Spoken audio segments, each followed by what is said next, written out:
안녕하세요, 모토픽스입니다. 오늘은 디젤 차량 흡기 클리닝, 인젝터 클리닝, DPF 클리닝, 흔히 말하는 디젤 3종 클리닝에 관해서 얘기를 해보려고 합니다. 디젤 3종 클리닝 시 왜 정비소마다 비용 차이가 날까라는 제목으로 말씀을 드릴 건데요. 순서로는 첫 번째 흡기 클리닝 방법에 대해서, 두 번째 인젝터 클리닝 방법에 대해서, 그리고 세 번째 DPF 클리닝 방법에 대해서 말씀을 드려보겠습니다.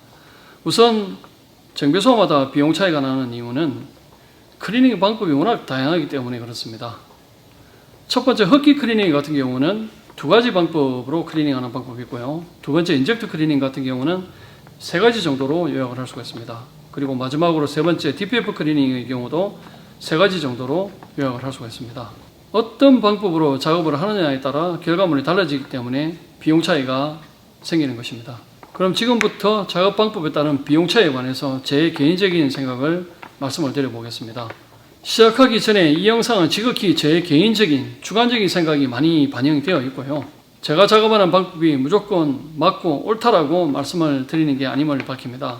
그리고 이 영상을 보시는 분들께서 정비소마다 비용 차이가 나는 이유에 대해서 조금이나마 도움이 되기를 바라는 마음으로 제 개인적인 생각을 말씀드리는 것이니까 혹시 부족하고 불편하신 부분이 있더라도 너그러운 마음으로 이해를 해주시면 감사하겠습니다. 자, 그럼 첫 번째 흡기 클리닝 방법에 관해서 말씀드리겠습니다.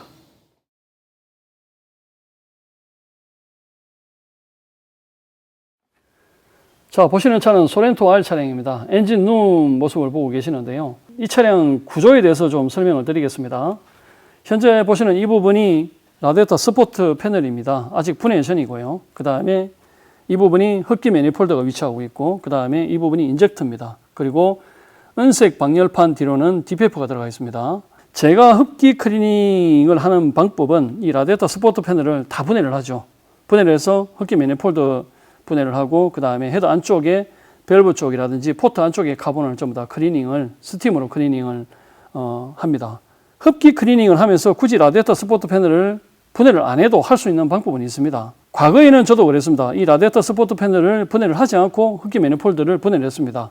이 라디에이터 스포트 패널을 분해하지 않더라도 흡기 매니폴드는 분해를 할 수가 있습니다. 그런데 여기서 흡기 매니폴드는 드러내서 부품 세척기 내서 단독으로 세척을 하면 깨끗하게 할 수가 있는데, 문제는 헤드 안쪽에 포트 클리닝이 깨끗하게 안 됩니다. 그 안쪽 포트 클리닝을 하려면은 스팀을 쏴야 되는데 스팀 공구가 안 들어가요. 그리고 억지로 집어넣는다 하더라도 이 헤드 포트 안쪽에는 육안으로 관측을 하면서 클리닝을 해야 되는데, 이 각도에서는 안쪽을 절대 들여다볼 수가 없습니다. 그래서 과거에는 거울 같은 걸 비춰가면서 했는데 역시 퀄리티가 떨어집니다. 흡기 매니폴드만 클리닝 해봤자 안쪽에 헤드 포트 클리닝 안 할 바에는 이거 하나만 하라고 제가 영상에서 말씀을 수차례 드렸습니다.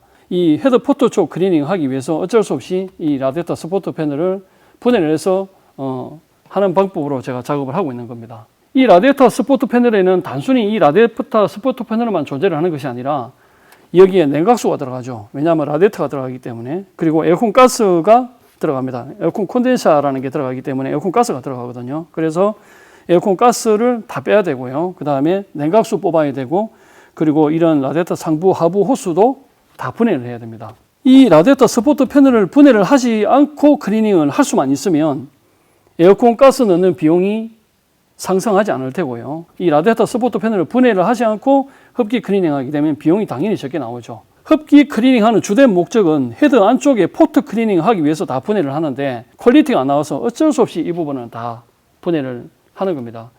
또 시간 부분에서도 사실은 이제 이걸 안 뜯어내고 하면은 빨리 진행을 할 수가 있는데, 이 부분 뜯어내게 되면 아무래도 작업 시간도 많이 소요되거든요. 지금 제가 영상을 제가 하나 보여드리고 있는데, 소렌토 차량, 이 차량 그 작업한 영상입니다. 흡기 쪽, 헤드 쪽이죠. 헤드 안쪽이 지금 보시는 것처럼 저렇게 밸브 가이드가 선명하게 보일 정도로 안에를 다 해야 됩니다. 이게 지금 제가 카메라를 비추는 각도가 눈높이하고 똑같은 상태에서 촬영하기 때문에 저 안쪽을 볼 수가 있는 것입니다. 그런데 라디에이터 스포트 패널을 붙여놓고는 저 안쪽을 볼 수가 없습니다. 육안으로 관측이 안 돼요.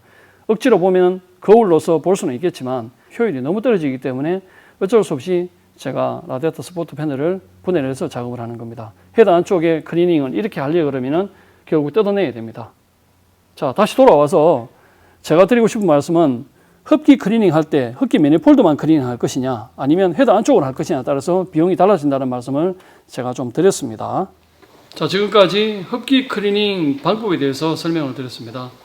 라디에이터 스포트 패널을 분해하지 않고 작업하는 것과 분해를 하고 작업을 했을 때 작업 결과물에 대한 차이를 제가 설명을 드렸는데요. 라디에이터 스포트 패널을 분해하지 않고 작업을 했을 때보다 분해를 하고 작업할 경우에 부속대가 발생이 되고요. 공임도 당연히 더 많이 발생이 되겠죠. 두 번째, 인젝트 클리닝 방법에 관해 말씀드리겠습니다.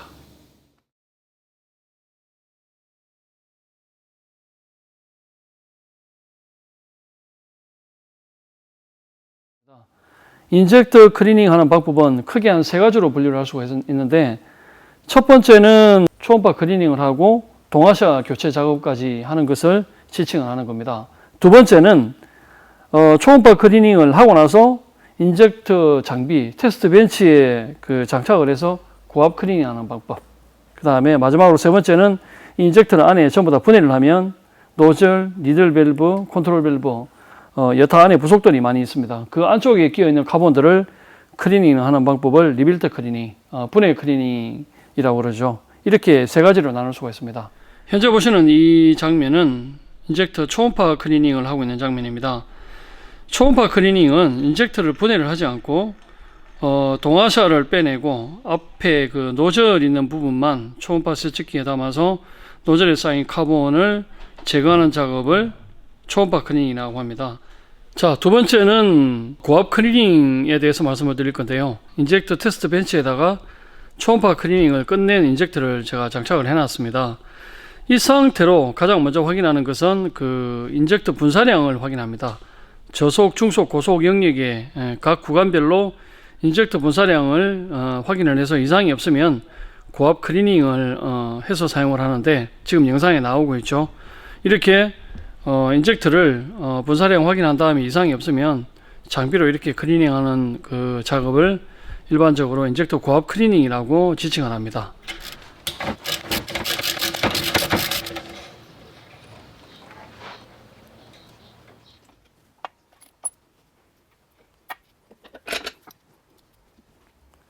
자, 방금 제가 인젝터 하나를 분해를 했습니다. 이 인젝터는 1차 초음파 클리닝을 끝내고 두 번째 인젝터 테스트 장비에 장착을 시켜서 고압 클리닝까지 끝낸 인젝터인데요. 제가 이렇게 분해한 이유는 초음파 클리닝, 고압 클리닝 해도 안쪽에는 그 카본이 제거가 되지 않습니다. 그래서 한번 보여드리려고 제가 분해를 했는데 한번 보여드리겠습니다. 여기 지금 인젝터 캡입니다. 이 부분 제가 쓱 이렇게 닦아보면 지금 카본이 나오죠.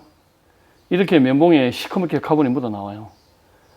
초음파 클리닝과 고압 클리닝을 했는데도 불구하고 안쪽에는 이렇게 카본이 그대로 있는 겁니다. 그래서 분해 클리닝을 해야 되는 이유이기도 하고요. 그리고 이게 노즐이죠. 노즐 안쪽에도 보면 카본이 되게 많습니다.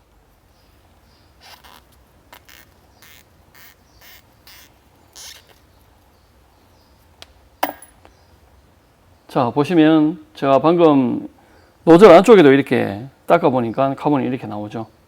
지금 영상에 보시고 계시는 것처럼 그 앞에 인젝터 노즐을 니들 밸브가 들어가는 안쪽에 면봉을 넣어서 제가 지금 닦고 있는데 보시는 것처럼 이렇게 메인이 묻어 나오죠. 카본들이 이렇게 안쪽에는 분해해서 닦아내지 않으면 이쪽은 절대 제거할 수가 없습니다. 그래서 분해를 하는 것이고요. 그리고 노즐 팁도 앞쪽에 그 가공을 해서 카본이 묻어 있던 걸 다 닦아내고 이렇게 윤이 날 정도로 가공을 합니다. 깨끗하게 닦아서 이렇게 리빌트를 하죠. 그리고 지금 보시는 것처럼 전자현미경으로 노즐 앞쪽에 구멍을 지금 바늘로 지금 다 뚫고 있습니다. 이 노즐 구멍은 육안으로는 그 식별이 거의 불가능합니다. 전자현미경에 세팅을 해놓고 일일이 노즐 구멍을 하나하나 다 뚫고 있는 그런 장면이죠. 이 분해 클리닝은 상당히 난이도가 높습니다. 인젝터 안에 보시는 것처럼 그 상당히 구조가 복잡하죠. 안에 부품들이 많이 들어갑니다. 이런 부분들을 하나하나 다시 청소를 하고 가공을 하고 해서 조립하는 과정을 거쳐야 되기 때문에 상당히 난이도가 있고 비용 또한 초음파 클리닝이나 고압 클리닝보다는 비용이 조금 많이 나오는 편입니다. 방금 인젝터 클리닝 방법에 관해서 설명을 드렸습니다. 인젝터 클리닝의 경우 방법이 워낙 다양합니다.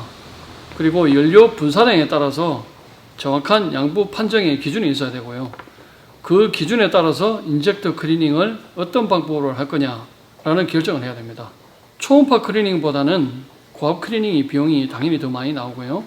고압 클리닝보다는 인젝터 분해 클리닝이 비용이 훨씬 더 많이 나오는 그런 구조를 가지고 있습니다. 자, 마지막 DPF 클리닝 방법에 관해서 말씀을 드리겠습니다.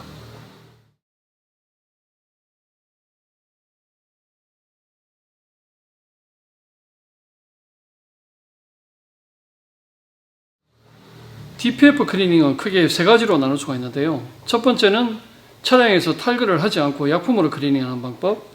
두 번째, 건식 클리닝, 열을 가해서 클리닝하는 방법. 세 번째, 습식 클리닝, 물을 주입해서 클리닝하는 방법이 있습니다. 최초에 차량에서 DPF를 탈거를 하면 지금 보시는 것처럼 전단 부분은 메인이 새까맣게 퇴직이 되어 있습니다. 하지만 후단은 깨끗해야 되거든요. 매연, 그리고 크랙이 없어야 하고 흑점, 얼룩, 오임이 없는 DPF가 클리닝 조건에 해당합니다. DPF 클리닝을 하는 방법 중에서 첫 번째 약품 클리닝 방법은 권장하지 않습니다. 그리고 두 번째 건식 클리닝은 영상에서 보시는 것처럼 DPF 전단 부분을 열을 가해서 매연을 전부 다 태워내는 방법입니다. 이렇게 열을 가해서 태우고 나면은 지금 보시는 것처럼 담체 부분이 하얗게 태워진 상태가 되는 거죠. 현재 보시는 이 부분은 DPF 전단 부분입니다. 원래는 이 부분이 매연이 새까맣게 앉아있던 부분이었는데 열을 가해서 다 태워내고 이렇게 건식 클리닝을 끝낸 그런 상태이죠. 마지막으로 세 번째, 습식 클리닝은 건식 클리닝을 한 DPF를 물을 주입해서 내부에 남아있는 애쉬, 즉 젤을 빼내는 작업이 습식 클리닝입니다. 지금 보시는 것처럼 습식 클리닝 장비에다가 DPF를 장착을 하고 물을 주입해서 클리닝을 하고 있는데요. 건식 클리닝을 하지 않고 습식 클리닝을 하게 되면은 처음에는 시커먼 매연에 물이 나오게 되는데 건식 클리닝을 하고 습식 클리닝을 하게 되면은 보시는 것처럼 맑은 물이 나오죠. 그리고 건식 클리닝 후 습식 클리닝을 하게 될 경우에 장점으로는 많은 양의 물이 필요하지 않고 보시는 것처럼 환경 오염에 기여할 뿐만 아니라 DPF의 효율이 엄청나게 좋아집니다. 자, 이제 마지막으로 DPF 클리닝 방법에 대해서 설명을 드렸는데요. 건식 클리닝 시공 같은 경우 건식 클리닝 장비가 보급된 지 사실상 얼마 안 됩니다. 그러다 보니까 대부분 습식 클리닝으로 진행을 하고 있는데요. 습식 클리닝과 그 다음에 건식 클리닝의 차이점을 말씀을 드렸고요. 습식 클리닝만 하는 것보다는 건식 플러스 습식 클리닝을 동시에 진행을 하면 비용 차이가 당연히 난다는 말씀을 드립니다. 현대 기아 R 엔진 기준으로 말씀을 드렸고요. 쌍용, 세보레, 르노, 삼성, 기타 수입 차량은 작업 방법이나 구조가 다르기 때문에 적용이 될 수 없다는 점을 분명히 말씀드립니다. 긴 시간 동안 저희 생각을 두서없이 설명을 드리고 말씀을 드렸는데 혹시 부족한 부분이 있거나 맞지 않는 부분이 있더라도 너그러운 마음으로 이해를 부탁을 드리고요. 오늘 영상은 여기까지 하고 마무리를 하도록 하겠습니다. 지금까지 시청해 주셔서 대단히 감사합니다.